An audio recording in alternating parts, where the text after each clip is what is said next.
यमाम आज घर आया था। कासिम और जोया दोनों ही उसके सामने बैठे थे। तुम्हें इस बात की खबर कैसे न हुई कि वो लड़की ये सब करती है? यमाम ने चाय का कप लबों से लगाया था। मुझे नहीं मालूम, कासिम ने उकताए हुए लहजे में कहा था। तुम पागल तो नहीं हो गए हो कासिम? बड़ा भाई हूँ मैं तुम्हारा। हाँ, तुम लोगों से दूर हूँ, लेकिन इसका हरगिज ये मतलब नहीं कोई भी लड़की उठकर आ जाएगी, तुमसे क्लोज होगी और तुम उससे शादी करने चल बैठोगे। यमाम को उसकी लापरवाही पर बहुत गुस्सा आ रहा था। मैं अपना अच्छा बुरा जानता हूँ, आपको बताने की जरूरत नहीं है, कासिम गुस्से से बोला था। अगर इतना ही अच्छा बुरा जानते थे तो पहले उस लड़की के बारे में पूरी मालूमात तो रखते। जो उसने तुम्हें दिखाया तुमने बस वो देखा। यमाम ने उससे भी ज्यादा गुस्से से कहा था। बस करे आप दोनों, जो होना था हो गया। अब इस तरह लड़ने से क्या हो जाएगा? जोया उन दोनों के दरमियान मामला गर्म देखकर बोली थी। अब आप कहाँ जा रहे हैं? एक तो आते इतने दिनों बाद हैं। यमाम जाने लगा था जब पीछे से जोया की आवाज आई थी। आ जाऊंगा फिर कभी, अभी मेरा इसके मुंह लगने का कोई इरादा नहीं है। यमाम ये कहकर चला गया था, जबकि कासिम ने टेबल पर पड़ा गिलास नीचे फेंका था। जोया ने अपने कानों पर हाथ रख लिया था और वो डरते हुए कासिम की तरफ देख रही थी। भाई, जोया नम आंखों से बोली थी। गुड़िया, कमरे में जाओ। कासिम गुस्से से बोला था और खुद भी घर से निकल गया था। पीछे वो नम आंखों से उसे जाता देख रही थी। हमेशा यही होता था, जब जब यमाम आता था, उन दोनों के दरमियान कोई न कोई बात पर लड़ाई हो जाती थी। फिर जिस वजह से यमाम भी चला जाता था और कासिम भी यूं ही गुस्से में घर से निकल जाता था।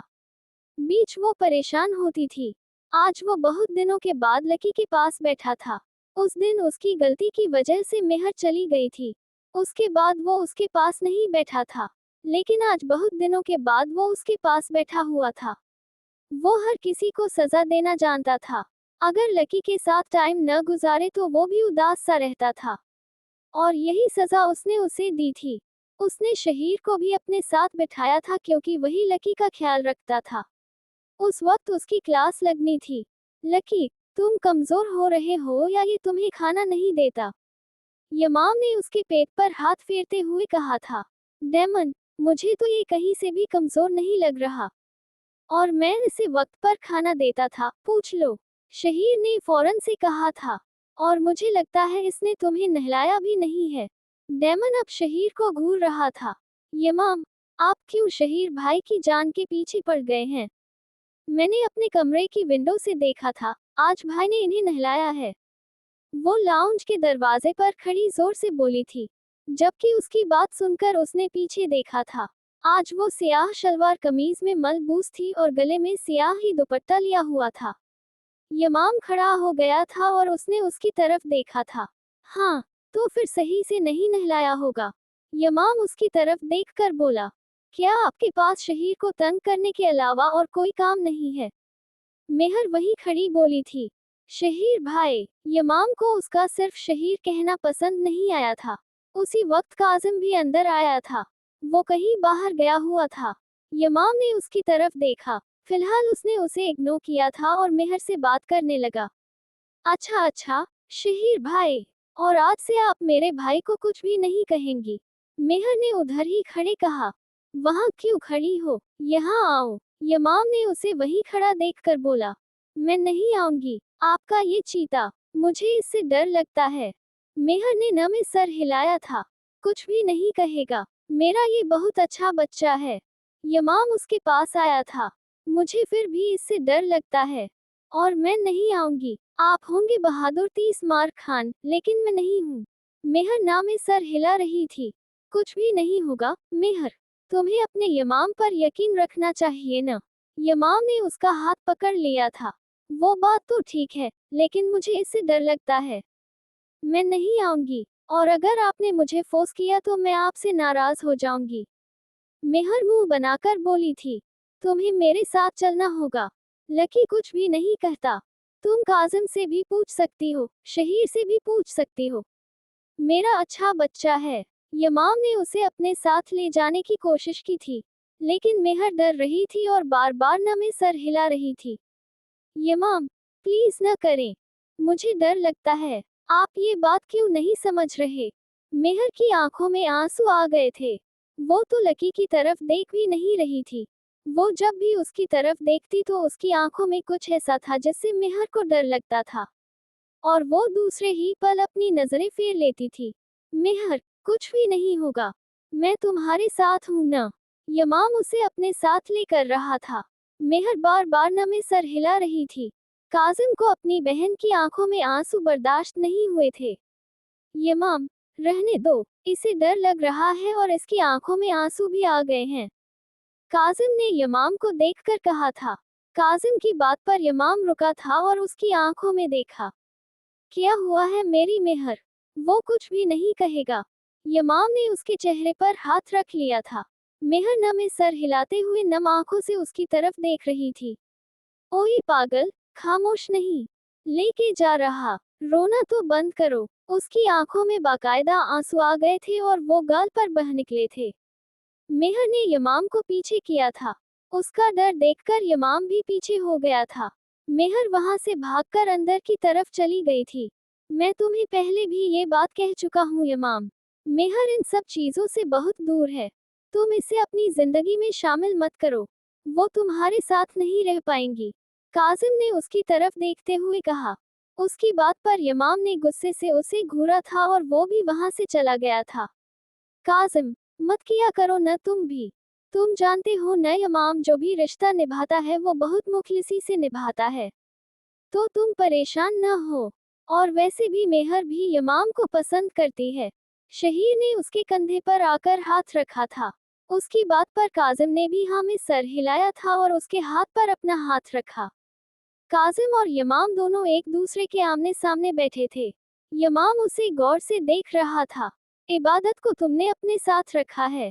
जान सकता हूँ क्यों? मैंने जब तुम्हें कहा था इसे वापस भेज दो, तो इसे यहाँ रखने का क्या जवाब बनता है?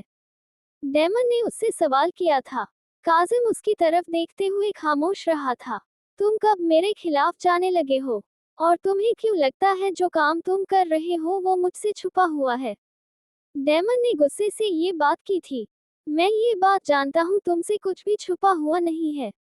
लेकिन वो लड़की, उसका कोई भी नहीं है। और वो यहाँ से नहीं जाना चाहती तो मैं क्या कर सकता हूँ? काजिम ने उसका संजीदा चेहरा देखकर कहा। अगर उसका कोई भी नहीं है तो तुम इसे अपने पास रख लोगे। फिर तो तुम्हें तुर्की के सारे शहरों में जांच पड़ताल करवानी चाहिए। जो भी लड़की ऐसी है जिसका कोई नहीं है, उसे तुम अपने पास आकर रख लो। इससे पहले भी तो वो कहीं रहती थी ना। उसका कोई घर था ना। तो अब उसे वहां जाने में क्या मसला है? मुझे तो गुस्सा शहीर पर आ रहा है जो इसे यहाँ लेकर आया है। डेमन ने गुस्से से कहा था। वो घर उसके चाचू का था। और उसकी चाची वहां इसे बर्दाश्त नहीं करती। इसलिए वो वहां वापस जाना नहीं चाहती। इसमें मैं क्या कर सकता हूँ? काजिम खुद परेशान था। ठीक है, अगर इसे इतना ही मसला है तो तुम इससे निकाह करोगे। इसे ये बात कहो। अगर वो मान जाती है तो ठीक है। अगर वो नहीं मानती तो इसे वापस ईरान भेजो। डेमन ने अपना फैसला सुनाया था। निकाह? लेकिन ऐसे कैसे? मैं कैसे निकाह कर सकता हूँ? काजिम को धचका लगा था। ये बात उससे डेमन कर रहा था। क्यों? क्यों नहीं कर सकते तुम निकाह? क्या तुम पर निकाह करना फर्ज नहीं है जो तुम निकाह नहीं कर सकते? या तुम कोई अनोखे बंदे हो जो निकाह कर ही नहीं सकता? जब मैं निकाह कर रहा हूँ, मैं मेहर को अपनी जिंदगी में शामिल करना चाहता हूँ तो तुम क्यों नहीं कर सकते? डेमन को उसके सवाल पर गुस्सा आया था। आज ही उससे बात करो। उससे बात करने के बाद मेहर से बात करो। अगर उसे कोई अरमान है अपने भाई की शादी पर तो वो पूरे कर सकती है। और जल्दी से उससे निकाह करो। उसे खामोश देखकर डेमन ने फिर से कहा था। मैं नहीं करना चाहता अभी निकाह। काजिम ने उसे देखकर कहा। अगर तुम्हें इस लड़की की मदद करनी है तो इससे निकाह कर लो। इसके अलावा कोई भी और हल नहीं है। अगर तुम इससे निकाह नहीं कर सकते तो इसे वापस ईरान भेजो। और तुम मेरे फैसले के खिलाफ नहीं जा सकते। तुम जानते हो, कासिम हमारी सिर्फ और सिर्फ एक छोटी सी गलती के पीछे पड़ा हुआ है। अगर इसे ये पता चल गया यूं बिना निकाह के तुमने किसी लड़की को अपने फ्लैट पर रखा हुआ है तो 2 मिनट में वो तुम पर केस दर्ज करके तुम्हें फांसी के फंदे तक पहुंचा सकता है। और मैं अपना इतना करीबी साथी नहीं खो सकता। डेमन ने बहुत संजीदगी से कहा था, जिस पर उसने भी हाँ में सर हिलाया था। वो सोचों में गुम बैठी थी। उसके आगे खाना पड़ा हुआ था लेकिन उसने कुछ खाया नहीं था। उसी वक्त फ्लैट की बेल बजी थी, लेकिन उसे आवाज नहीं आ रही थी। वो इस कदर अपने सोचों में गुम थी। बार बार फ्लैट की बेल बजने पर भी जब उसने न खोला तो काजिम खुद ही फ्लैट की कीज यूज करके अंदर आया था। उसे डाइनिंग टेबल पर ख्यालों में देखकर उसके पास आया था। इबादत, काजिम ने उसे आवाज दी थी, जिससे वो होश में आई थी। अपने सामने काजिम को देखकर वो फौरन से खड़ी हो गई थी। बैठो, मुझे तुमसे बात करनी है। उसे खड़ा होता देखकर काजिम ने कहा था। हम, बोलो, उसने काजिम को देखकर कहा। डेमन चाहता है कि मैं तुमसे निकाह कर लूं। काजिम ने आराम से ये बात की थी। काजिम की बात सुनकर इबादत हैरानी से उसकी तरफ देख रही थी। वो हाँ में सर हिलाकर वापस अपनी जगह पर बैठ गई थी। और ये फैसला मेरा नहीं, डेमन का, जो कि हमें मानना पड़ेगा। डेमन का नाम सुनकर इबादत के दिल में कुछ हुआ था, लेकिन जो कुछ डेमन ने उसके साथ किया था, उसके बाद वो उससे किसी अच्छे की उम्मीद तो रख नहीं सकती थी।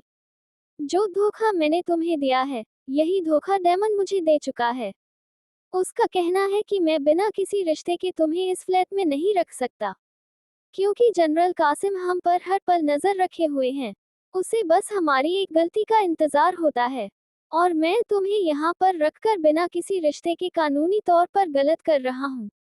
और वो इस बिना पर केस दर्ज करके मुझे जेल की सलाखों के पीछे कर सकता है। तो डेमन का कहना यह है कि तुम्हें मुझसे निकाह करना होगा। अगर नहीं कर सकती तो तुम यहाँ से वापस ईरान जा सकती हो। काजिम ने उसे डेमन का फैसला सुनाया था। वैसे भी उसके चाचा ने बहुत मुश्किल से उसकी तालीम मुकम्मल की थी। उसकी चाची तो उसे हर वक्त ताने देती रहती थी। कभी उसकी मामा उसकी बाबा पर बातें सुनाती रहती थी। वो वहां वापस कभी भी नहीं जा सकती थी। अपने चाचा की मदद से वो यहाँ आई थी। तुम सोच लो जो तुम्हें करना है। उसके बाद मुझे अपना फैसला सुना देना। काजिम ने खाने की प्लेट अपनी तरफ की थी क्योंकि वो तो वैसे भी कुछ खा नहीं रही थी। ठीक है, उसने काजिम की तरफ देखकर कहा। अब वैसे भी उसका कोई भी नहीं था। उसे खुद भी समझ नहीं आया था उसने हाँ क्यों की है। लेकिन उसके पास उसके अलावा कोई रास्ता भी नहीं था। जबकि उसके इतनी जल्दी जवाब देने पर, जो निवाला वो मुंह में लेकर जा रहा था, वो उसने रोक दिया था। तुम निकाह के लिए तैयार हो? वो जो सोच रहा था कि वो मना कर देगी, उसकी हाँ सुनकर वो उसे देख रहा था। तुम श्योर हो कि तुम्हें मुझसे निकाह करना है? काजिम ने हैरानी से कहा, जिस पर उसने हाँ में सर हिलाया था और फिर कुछ भी कहे बगैर अपने कमरे में चली गई थी। पीछे वो हैरान हो गया था। वो तो यही सोचकर आया था कि वो मना कर देगी, लेकिन शायद अब उसे ऐसा लग रहा था कि वो फंस चुका है। डेमन ने उसे फंसा दिया। वो सब लोग एक साथ खाना खा रहे थे। मेहर बिल्कुल खामोश थी। उसकी खामोशी डेमन से बर्दाश्त नहीं हो रही थी। उसका मूड ठीक करने के लिए उसने काजिम को इशारा किया था। गुड़िया, काजिम ने उसे बुलाया था। वो जो बिल्कुल खामोशी से खाना खा रही थी, काजिम के बुलाने पर उसकी तरफ देखा था। जी भाई, मेहर ने उसकी तरफ देखकर कहा। वो मुझे एक लड़की पसंद आई है। काजिम ने मेहर को देखकर कहा। लड़की? मतलब ये कि आपको लड़की पसंद आई है और आप बहुत जल्द शादी करने वाले हैं, है ना? मेहर का मूड पल में ठीक हो गया था। शादी नहीं, बल्कि कल ही मैंने उससे कहा है, ये इस लड़की से निकाह करेगा। यमाम ने भी बात में हिस्सा लिया था। कल? इतनी जल्दी? मेहर ने परेशानी से कहा। मैंने इसलिए उससे कहा था, पहले ये इस लड़की से बात कर लें, उसके बाद तुमसे बात करें। अगर तुम्हारे कोई अरमान है अपने भाई की शादी को लेकर तो वो तुम पूरे कर सकती हो। यमाम ने उसके चेहरे पर परेशानी देखकर कहा। हाँ ना, मैं भी तो यही सोच रही थी ना। मेरा इकलौता भाई है। उसके इकलौता भाई कहने पर शहीर ने उसकी तरफ देखा था। शहीर के देखने पर उसने मासूमियत से शहीर को देखा। ठीक है, ठीक है, तुम्हारा इकलौता ही भाई है। मैं तो तुम्हारा कुछ लगता ही नहीं हूँ। शहीर ने मुंह बनाकर कहा था। अरे नहीं ना, आप भी मेरे भाई हैं। काजिम भी मेरे भाई हैं। आप दोनों मेरे भाई हैं। अभी शादी की बात काजिम की हो रही है। हम दोनों मिलकर बहुत सी शॉपिंग करेंगे।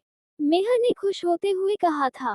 तुम बता दो काजिम को जो तुमने करना है, क्योंकि मैं चाहता हूँ मेरी मेहर की हर ख्वाहिश पूरी हो। उसकी खुशी देखकर यमाम के दोनों गाल पर डिंपल बने थे। अचानक ही मेहर की खुशी मानिंद हुई थी और उसने काजिम की तरफ देखा था। भाई, मेहर ने आहिस्ता से उसे पुकारा। हम, बोलो गुड़िया, काजिम ने मुस्कुराकर कहा। बतूल मामी के बहुत अरमान थे आपकी शादी को लेकर। मेहर ने ये बात की तो वहां मौजूद हर किसी की खुशी गायब हो गई थी। हम, काजिम ने इतना कहा था। उसे तो अपनी माँ का चेहरा तक याद नहीं था, और न ही उसके बाद उसने उन्हें देखने की कोशिश भी की थी। अगर वो उसे देख लेता तो शायद उससे रहा न जाता और वो उसके पास चला जाता। इन सब के दरमियान संजीदगी देखकर मेहर को अब लगा था, शायद उसे ये बात नहीं करनी चाहिए। अरे अरे, आप सब लोग परेशान क्यों हो गए? हम एक दिन उनसे जरूर मिलेंगे। क्यों? फिर से हम भाई की शादी कर लेंगे। मेहर ने मुस्कुराकर उनके सामने इस बात का सॉल्यूशन रखा था। लो जी, ये मसला भी हल हो गया। अब किसी को भी परेशान होने की जरूरत नहीं है। और निकाह की तैयारियां करो। निकाह तो कल ही होगा। यमाम ने काजिम से कहा था। नहीं न, ऐसे कैसे? और मेरी भाभी कौन है? पहले मुझे अपनी भाभी से तो मिलने दो। मेहर ने फौरन से कहा। अपनी भाभी से तुम मिल चुकी हो, इसलिए तुम्हें परेशान होने की जरूरत नहीं है। मैंने बस कह दिया, जल्द से जल्द शादी करो। यमाम ने मेहर से कहा। लेकिन मैं सिर्फ निकाह नहीं होने दूंगी। निकाह से पहले भी मेहंदी वगैरह का फंक्शन होता है। वो होगा। यहाँ से बारात जाएगी। बारात के वक्त निकाह होगा। और हम उन्हें रुखसत करके लेके आएंगे। मेहर ने फौरन से अपना फैसला सुनाया था। जो आपका हुक्म, मेरे बच्चे। काजिम ने सर को खम किया था उसके आगे। उसकी इस अदा पर वहां मौजूद सब लोग ही मुस्कुराए थे। मेहर अपने कमरे में थी। वो यमाम से बात नहीं कर रही थी। उसने बस काजिम की शादी का सुनकर उससे बात की थी। यमाम उसके कमरे में आया था जहां वो लेटी हुई थी। कमरे में किसी की आहट महसूस करके उसने आंखें बंद कर ली थी। यमाम ने भी उसकी ये हरकत देख ली थी। वो उसके पास आया था। जानता हूँ तुम जाग रही हो। यमाम उसके पास बैठता हुआ बोला था। मेहर, सच में लकी कुछ भी नहीं कहता, बल्कि वो तुम्हें अपना दोस्त बनाना चाहता है। यमाम ने उसके ऊपर से ब्लैंकेट हटाया था। मेहर कुछ भी नहीं बोली थी। वो खामोश रही थी। तुमने मुझसे बात नहीं करनी। मेहर को खामोश देखकर यमाम ने कहा था। मेहर फिर भी कुछ नहीं बोली थी। उसे सच में लकी से बहुत डर लगता था। अच्छा तो तुम्हें ऐसे ही सोना है। फिर हम चले जाते हैं क्योंकि हम सबको ही काजिम की मेहंदी की तैयारियां करनी है। क्योंकि तुमने खुद ही कहा था अपने भाई की शादी तुमने बहुत धूमधाम से करना है। यमाम ने जानबूझकर काजिम की मेहंदी का जिक्र किया था, जिस पर वो फौरन से उठकर बैठ गई थी। क्या, आज? वो भी मेहंदी? ये कब हुआ? कैसे हुआ? और किसने किया? मेहर उसकी तरफ देखते हुए बोल रही थी। मैंने किया है। तुम बस जल्दी से उठो और नाश्ता कर लो। उसके बाद अच्छे से तैयार भी होना है। न वैसे भी दोपहर तो हो गई है। यमाम ने उसके इतने सवाल करने पर कहा था। वो सब तो ठीक है, लेकिन प्लीज बात करते हुए मुस्कुराया तो करें। उसकी बात पर यमाम के गाल के दोनों गड्ढे नुमाया हुए थे। और फिर अगले ही पल उसके एक गाल का गड्ढा गायब हो गया था। ये क्या बात हुई यार? इतने क्यूट लग रहे थे। मेहर ने मुंह बनाया था उसके डिंपल छुपाने पर। अगर तुम्हें मेरे डिंपल देखने हैं न, तो मेरी बाहों में, मेरी दस्तरस में आना होगा। यमाम ने उसकी आंखों में देखकर ये बात की थी। तौबा तौबा, कितने बेशर्म हैं आप। मेहर ने अपने दोनों कानों को हाथ लगाया था। एक बार हमारा निकाह होने दो, उसके बाद बताऊंगा कि मैं कितना बेशर्म हूँ। यमाम ने आंख मारी थी उसे, जबकि उसके ऐसा करने पर वो शर्म से सुर्ख हुई थी। तुम्हें तैयार करने के लिए ब्यूटिशियन आ जाएगी शाम में, ओके? यमाम उसका सुर्ख चेहरा देखकर बोला था। ओके। वो सुर्ख गालों के साथ इतना ही कह सकी थी। यमाम वहां से चला गया था। डेमन, काजिम और शहीर दोनों ही उस वक्त अपने सीक्रेट कमरे में थे। आज के फंक्शन में बहुत महारत से कत्ल होगा। डेमन ने उन दोनों को देखकर कहा। यार, बख्श दो, पहले कासिम की शादी में उसकी दुल्हन को ही मार दिया, और उसके बाद अब तुमने काजिम की शादी में भी यही करना है। शहीर ने डेमन से कहा था, तुमसे किसी ने मशवरा नहीं मांगा है। डेमन ने उसे देखकर गुस्से से कहा, काजिम, डॉक्टर जोवाल आएगा तो उसका काम यही तमाम हो जाएगा। उसके साथ 2 नर्स और भी हैं, उनको भी साथ में ही बेसमेंट में पहुंचा देना। डेमन ने काजिम से कहा, ठीक है, समझ गया हूं मैं। काजिम ने उसकी तरफ देखकर कहा, और तुम? डेमन ने अब शहीर से कहा, तुमने ये करना है कि बस कुछ देर के लिए लाइट कनेक्शन खत्म कर देना। डेमन ने उससे कहा, अब क्या मैं बस यही काम करने के लिए रह गया हूँ? उसने मुंह बनाया था, इतना काफी नहीं है, तुम्हें काम दे रहा हूँ। डेमन ने उसे गुस्से से घूरा, तुझे क्या हुआ है? लग ही नहीं रहा कि आज तेरी मेहंदी है। शहीर उसका चेहरा देखकर बोला, हाँ ना, मैंने अगर शादी कर ली तो मेरी गर्लफ्रेंड का क्या होगा? काजिम ने परेशानी से कहा, क्या कहा? तेरी गर्लफ्रेंड? शहीर को धक्का लगा था। हाँ ना, मैं कैसे रहूंगा अपनी गर्लफ्रेंड के बगैर? जबकि उसके ऐसा कहने पर डेमन भी उसे घूर कर देख रहा था। किसकी बात कर रहे हो? डेमन ने उससे पूछा, तुम्हारी, क्योंकि तुम ही तो हो मेरी गर्लफ्रेंड, जिसके बगैर मैं ईरान तक बहुत मुश्किल से गया था। मतलब तुझे हमेशा के लिए भुला देना। क्या होगा मेरा? उसने अपने हाथों से न आए हुए आंसुओं को साफ किया था। उसकी बात पर डेमन उसे घूर कर देख रहा था, जबकि शहीर की हंसी निकली थी। शहीर को हंसता देखकर काजिम खुद भी हंसा था। उन दोनों की बत्तीसियां डेमन के गुस्से से घूरने की वजह से अंदर गई थी। हाँ ना, जैसे मैंने तुमसे कहा हो अगर तुम शादी कर लोगे तो मेरा क्या होगा? जैसे तुमने मेरे साथ जीने मरने की कस्में खाई थी ना। डेमन को उसकी बात पर गुस्सा आया था। हाँ ना, काजिम हंसकर बोला था, तेरी फजूल बकवास मेरे सामने करना बंद कर दो अब। डेमन ने गुस्से से कहा था और खड़ा हो गया। मैंने जो बात की है समझ गए होगे। डेमन कहकर कमरे से निकल गया था, जबकि वो दोनों अब एक दूसरे को देख रहे थे। क्या हम बिना किसी एडवेंचर के कोई शादी एंजॉय नहीं कर सकते क्या? शहीर ने मुंह बनाकर कहा, काम पर लगो। काजिम ने उसके माथे पर थप्पड़ मारते हुए कहा था, जिस पर उसने मुंह बनाया था। ये क्या? ये वाइट लहंगा क्यों? मेहर ने मुंह बनाकर कहा था। वो लहंगा देखकर बाहर आई थी। क्या हुआ? काजिम भी बाहर ही बैठा था। भाई, देखे ना, ये वाइट लहंगा, वो भी मेहंदी पर। मेहर ने मुंह बनाकर कहा था, मेरी गुड़िया, आपने सबसे अलग दिखना है ना, तो इसलिए यमाम ने किया है। काजिम ने मुस्कुराकर उसे बताया, लेकिन फिर भी भाई, ये थोड़ा हैवी भी तो है।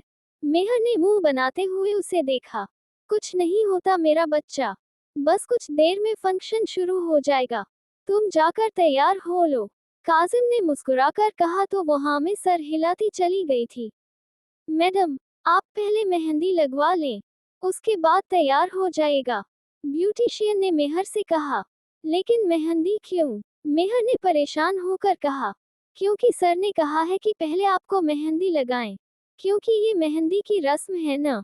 मेहर को देखकर ब्यूटिशियन ने कहा, अच्छा, आप ऐसा करें कि आकर लगा दें, अगर यमाम ने कहा है तो। मेहर सोफे पर बैठ गई थी। ब्यूटिशियन ने हाँ में सर हिलाया था। ब्यूटिशियन मेहंदी लेकर आई थी और उसके हाथों पर लगाना शुरू किया। उफ, ओ, इस प्यास ने भी अभी लगना था। मेहर ने सोचते हुए कहा था, मैम, आप हिले नहीं, प्लीज। मेहर को हिलता देखकर ब्यूटिशियन ने कहा, अब ऐसे कैसे कहूँ मुझे प्यास लगी है। मेहर ने मुंह बनाकर कहा, अल्लाह जी, इन बालों को भी अभी खुलना था। उसका जूड़ा खुल गया था इसलिए उसने खुद से कहा, मैम, प्लीज आप हिले नहीं, मेहंदी खराब हो रही है। ब्यूटिशियन उसे देखकर बोली। मेहर ने उसे घूर कर देखा था, जैसे मैं खुद जानबूझकर हिल रही हूँ। उसने मुंह बनाया था और खुद से बोली थी। कुछ ही देर में उसकी मेहंदी मुकम्मल हो गई थी। तभी दरवाजे पर दस्तक हुई थी। जी, आ जाएं, मेहर ने कहा था तो यमाम कमरे में आया था। आप ऐसा करें, यहाँ से जाएं कुछ देर के लिए। यमाम ने उस ब्यूटिशियन की तरफ बगैर देखे कहा था। ओके, वो हाँ में सर हिलाकर चली गई थी। आप यहाँ इस वक्त क्या कर रहे हैं? और ये मेहंदी क्यों? कुछ देर में फंक्शन शुरू हो जाना है। मैं तैयार कब होंगी? मेहर ने यमाम को देखकर कहा। अरे जान, कोई बात नहीं, थोड़ा लेट होगा ना। यमाम ने उसके दोनों हाथ अपने हाथों में लिए थे। ये मेहंदी क्यों वैसे? मेहर ने उसे देखकर कहा, क्या मैं इतना हक नहीं रखता कि कुछ कर सकूं अपनी मर्जी से तुम्हारे लिए? यमाम ने उसके दोनों हाथों को देखा था जो कि बहुत प्यारे लग रहे थे मेहंदी से रंगे हुए। यमाम ने वहां पड़ी मेहंदी उठाई थी और उसके हाथों की तरफ देखा। जाने यमाम। यमाम ने उसके एक हाथ पर अपना नाम लिखते हुए कहा था, यमाम की मेहर, और फिर दूसरे हाथ पर उसने नाम लिखते हुए कहा। वो मुस्कुराकर उसकी तरफ देख रही थी। ये क्या है? मेहर ने मुस्कुराकर पूछा। ये वो है जो तुम देख रही हो। यमाम उसके करीब हुआ था। उसे करीब आता देखकर मेहर के दिल की धड़कनें तेज हुई थी और उसने पीछे होना चाहा था। उसे डरता देखकर यमाम का डिंपल नुमाया हुआ था और फिर वो खुद ही पीछे हो गया था। मुझे इंतजार है, तुम तैयार होने के बाद कैसी लगोगी? यमाम ने उसके गाल छुए थे और फिर वहां से चला गया था। जबकि मेहर उसे सोच रही थी। उसके बातों के सहर में जकड़ी हुई थी। बहुत ही महारत से ब्यूटिशियन ने उसे सजाया था। वाइट लहंगे पर हल्का सा मेकअप और लिपस्टिक रेड डार्क कलर की थी। दुपट्टे को कंधे पर बहुत अच्छे से सजाया था और हैवी ज्वेलरी। वो सच में बहुत ज्यादा हसीन लग रही थी। ये इतना ज्यादा। मेहर परेशान हो गई थी। ये सर ने कहा है, ब्यूटिशियन ने मेहर से कहा था। उसने उसके आगे लाल दुपट्टा किया था जिस पर यमाम की दुल्हन लिखा हुआ था। वो हैरान हो रही थी। ब्यूटिशियन ने वो दुपट्टा उस पर दिया था। माशाअल्लाह, बहुत खूबसूरत लग रही हैं आप। अल्लाह नसीब अच्छे करे, ब्यूटिशियन ने मुस्कुराकर कहा था। जबकि वो तो परेशान हो गई थी। ये सब क्या था? उसे कुछ समझ में ही नहीं आ रहा था। तभी दरवाजा खुला था और यमाम कमरे में आया था। उसके साथ शहीर और काजिम थे। साथ में मौलवी साहब भी थे। यमाम ने उसे देखा था जो कि दुल्हन बनी हुई थी। वो भी उसकी दुल्हन। कैसा लगा है मेरी जान को ये सरप्राइज? यमाम ने उसके पास आकर उसके कान के करीब कहा था। ये सब क्या मतलब? मेहर को कुछ समझ नहीं आ रहा था। वो क्या बोले? अभी निकाह हो जाए, उसके बाद इस बात को देखते हैं। यमाम ने उसकी तरफ देखकर कहा, जिस पर वो भी खामोश हो गई थी। वो लोग बैठे थे। मेहर ने अपने दिल पर हाथ रखा था क्योंकि उसके दिल की धड़कनें तेज हो गई थी। काजिम ने उसके पास आकर उसका हाथ अपने हाथ में ले लिया था। उसके हाथ कांप रहे थे, बल्कि उसका पूरा वजूद ही कांप रहा था। मुझे मेहर उन निसा अपनी बीवी के तौर पर कबूल है। यमाम ने कहा था, मुझे मेहर उन निसा अपनी बीवी के तौर पर कबूल है। यमाम ने फिर से कबूल किया था। क्या आपको ये निकाह कबूल है? मौलवी साहब ने तीसरी बार पूछा था। वैसे कोई न बोले, ऐसे आपके बार बार पूछने पर बोल देगा। जब एक बार मैंने कह दिया कि मुझे मेहर उन्निसा अपनी बीवी के तौर पर कबूल है, तो फिर आपका बार बार पूछने का क्या जवाब बनता है? मुझे वो कबूल है, कबूल है। अगर आज से 50 साल बाद भी मेरा इससे निकाह करवा लो तब भी मैं यही कहूँगा। यमाम को न जाने क्यों उसके बार बार पूछने पर चिड़चिड़ी थी। जबकि मौलवी साहब तो हैरानी से उसे देख रहा था। मेहर उन्निसा, वालिद माजिद खान, आपका निकाह यमाम काज़मी, वालिद यासर काज़मी से, हक मेहर 1 करोड़ रुपए सिक्का रायजोल वक्त तय पाया जाता है। क्या आपको ये निकाह कबूल है? मौलवी साहब ने अब मेहर से पूछा था। मेहर की आंखों में आंसू आ गए थे और वो मजीद थर थर कांपने लगी थी। काजिम ने उसे मजीद जोर से थाम लिया था। वो खामोश रही थी। उसने कोई जवाब नहीं दिया था। क्या आपको ये निकाह कबूल है? मौलवी साहब ने दोबारा पूछा था। कबूल है, मेहर ने रोते हुए कहा था। क्या आपको ये निकाह कबूल है? मौलवी साहब ने पूछा। कबूल है, उसने आहिस्ता से नम आवाज में कहा था। क्या आपको ये निकाह कबूल है? मौलवी साहब ने फिर से पूछा क्योंकि 3 बार कबूल है कहना होता है। कबूल है, उसने आहिस्ता से कहा। यमाम हल्का सा मुस्कुराया था। उसने निकाहनामे पर दस्तखत किए थे। उसके बाद मेहर उन निसा ने किए थे। दुआ होने के बाद सब लोग वहां से चले गए थे और उसकी सिसकियों की आवाज कमरे में गूंज रही थी। यमाम उसके पास आया था। उसने उसका दुपट्टा उठाया था। उस पर बहुत रूप आया था। वो सच में बिल्कुल छोटी सी दुल्हन लग रही थी। अल्लाह हमेशा तुम्हें मेरा रखे। ये कहकर उसने अपने होंठ उसके माथे पर रखे थे। ये सब क्या था यमाम? मेहर ने हैरानी से पूछा था। मेरे दिल की दुनिया हिलाकर रख दी थी तुमने। उसके बाद सब कुछ मुमकिन होते, कैसे तुमसे दूर रह सकता था? वो मुस्कुराकर बोला था, लेकिन फिर भी आप मुझे बता तो सकते थे। ये सब यूं अचानक कैसे? मेहर परेशानी से बोली थी। यमाम ने उसकी कमर में हाथ डालकर उसे अपने करीब कर लिया था। अभी मुझे एक बहुत जरूरी काम करना है, ठीक है? और इस वक्त हमारे निकाह का सब बाहर इंतजार कर रहे हैं। मैं जोया को भेजूंगा, वो तुम्हें ले आएगी। यमाम ने मुस्कुराकर कहा तो उसने हाँ में सर हिलाया था। आज वो तुर्की शहजादा बार बार मुस्कुरा रहा था और कसम से गजब ढा रहा था। वो वहां से चला गया था। मेहर उसे देख रही थी जाते हुए। ये क्या खूबसूरत इत्तेफाक हो गया था उसके साथ। लेकिन बहुत खूबसूरत था। सब लोग ही बाहर आ चुके थे। फंक्शन भी शुरू हो गया था। यमाम, काजिम और शहीर भी वहां आए थे। क्या हुआ फिर? यमाम काजमी, निकाह कर लिया? ऐसा भी क्या हो गया? कासिम ने उसके पास आकर पूछा था। किस्मत की बात है। और वैसे भी यमाम काजमी की बीवी ऐसी नहीं जैसी लड़की को तुम जिंदगी में शामिल करने जा रहे थे। यमाम ने मुस्कुराकर जवाब दिया था। आज इतने सालों के बाद वो उसकी मुस्कुराहट देख रहा था। देखते हैं। कासिम ने भी उसकी तरफ देखकर मुस्कुराकर कहा। तुम्हारी मुस्कुराहट देखकर लग रहा है मोहब्बत की दुनिया में उतर चुके हो। बहुत जल्दी नहीं हो गया ये सब? यमाम जाने लगा था जब कासिम ने कहा था। उसने रुककर कासिम को देखा था। मैं अपनी बीवी के हवाले से कोई भी बात किसी से करने में कोई इंटरेस्ट नहीं रखता। वो उसे जवाब देकर आगे बढ़ गया था। शहीर और काजिम भी उसके पीछे थे। तुमने पहले ड्रिंक में मेडिसिन मिलानी है, उनको देना है, उसके बाद लाइट्स ऑफ करनी है। आगे का काम मेरा और काजिम का है, डेमन ने शहीर से कहा। शहीर ने हाँ में सर हिलाया था। काजिम और यमाम से वो अलग हुआ था अपना काम करने के लिए। वो तीनों एक दूसरे के आमने सामने थे। शहीर ने अपना काम किया था और उन्हें हाथ का इशारा किया। उसके बाद ही हॉल की लाइट्स बंद हो गई थी। यमाम और काजिम दोनों डॉक्टर जोवाल के पास आए थे। यमाम ने उसे अपने निकाह पर इनवाइट ही इसलिए किया था ताकि अपने निकाह को थोड़ा एडवेंचर बनाया जा सके।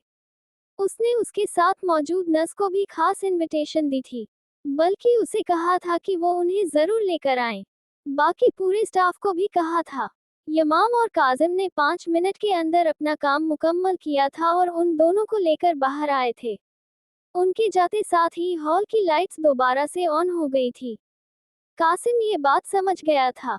डेमन ने आज फिर कुछ करना है।